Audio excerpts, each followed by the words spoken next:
curso de cálculo multivariable, de cálculo de una variable, vamos a trabajar en este día con un tema que es muy importante y que nos va a permitir encontrar ciertos elementos que van a ser importantes.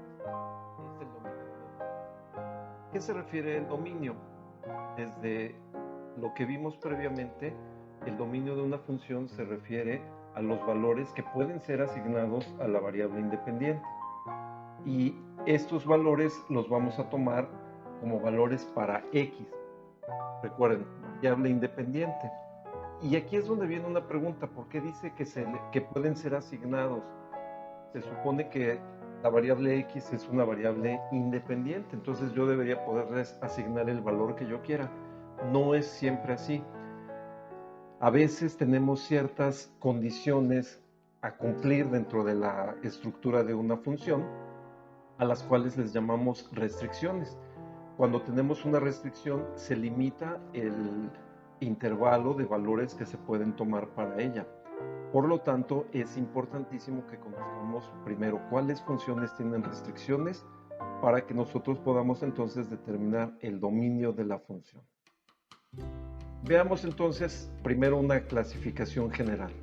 Las funciones pueden ser funciones trascendentes, como por ejemplo las funciones trigonométricas, ya sean directas o inversas, las funciones logarítmicas y su función inversa, que son las funciones exponenciales. Son las que vamos a trabajar en este video. Por otro lado, tenemos las funciones algebraicas.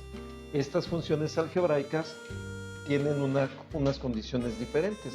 Por ejemplo, son las funciones que pueden ser polinomiales, pueden ser racionales o pueden ser irracionales. Todas ellas se van a ir analizando con mucho detalle, pero empecemos primero con las funciones trascendentes y comencemos también por una de ellas, que son las funciones trigonométricas. Como su nombre lo indica, las funciones trigonométricas tienen o incluyen una función trigonométrica dentro de su estructura. Y en esta estructura, que además puede ser una función trigonométrica directa o inversa, dentro de la función debe aparecer forzosamente en el argumento de la función la variable independiente. Por ejemplo, y igual a seno de 2x menos pi, o y igual a tangente a la menos 1 de x menos 3, o y igual a arco coseno de x cuadrada más 1. En todos estos, en el argumento de la función aparece la x. Vamos a ver cómo se ve algunas de ellas, porque es muy complejo. No estamos hablando de un curso de trigonometría, pero vamos a generalizar algunas para entender cómo se pueden determinar.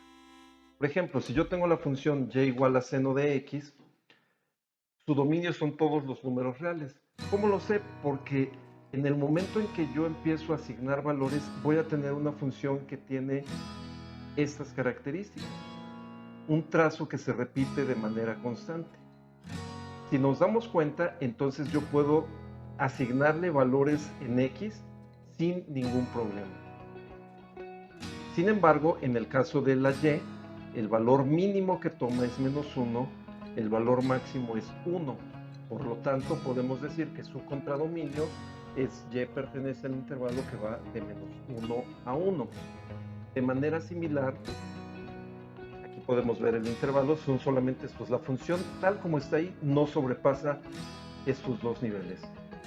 De manera similar, la función y igual a coseno de x también se considera una función senoide. También su dominio es igual al de y igual a seno de x, con la diferencia de que hay una cierta desviación, un desfase entre una y otra. Coseno empieza en 1 cuando x es igual a 0 y seno empieza en 0 cuando x es igual a 0. Todos los números reales son su dominio. Nos damos cuenta que también el valor mínimo que toma es menos 1 y el máximo es 1, con lo cual su contradominio va a ir desde menos 1 hasta 1. Son los valores que va a ir tomando la y. Es decir, no sobrepasa este intervalo. Si hacemos alguna variación, voy a presentar solamente esta, y igual a 1 más seno de x. La función seno de x va a ser exactamente igual que la otra. su dominio son todos los números reales, pero nos damos cuenta que la función se desfasó. Ahora está entre 0 y 2. Su dominio es el mismo, pero su contradominio va a ser ahora los números que están entre 0 y 2. Esas variaciones son las que cada uno puede ir analizando, ver qué es lo que sucede cuando tenemos este tipo de elementos. Por ejemplo, en este caso el 1 fue el que nos dio la diferencia en la gráfica, el 1 que se estaba sumando. Entonces todo va a depender cuál sea el valor o cuáles sean los elementos que afectan a cada una de estas y van a modificarse a veces su dominio y a veces su contradominio.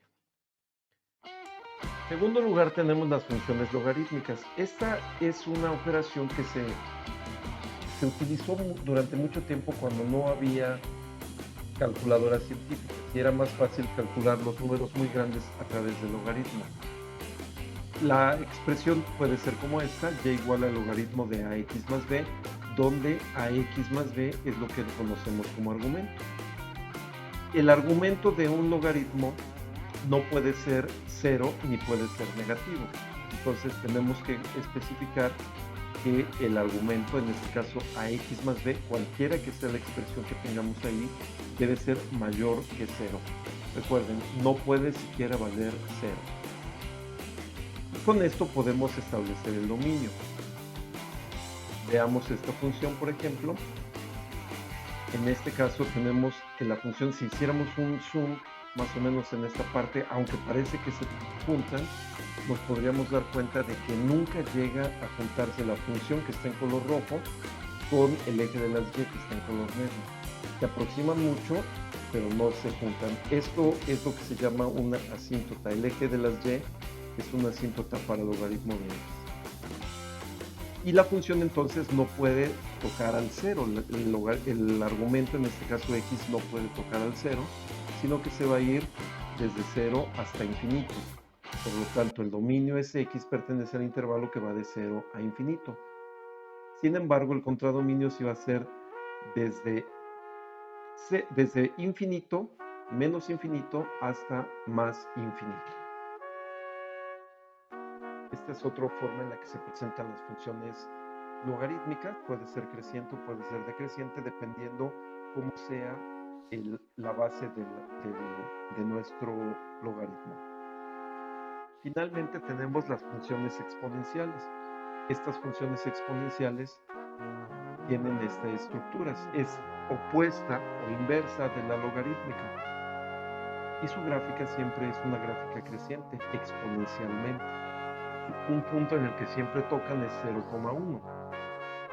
Y tendremos algunas variaciones nada más respecto a esta.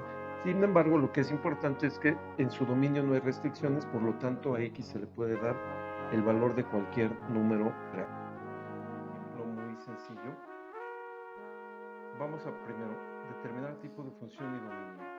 La función es f de x igual al logaritmo de 12 menos 3x. En este caso, tenemos que reconocerla como función logarítmica. Su argumento debe ser positivo, es decir, 12 menos 3x debe ser menor que 0.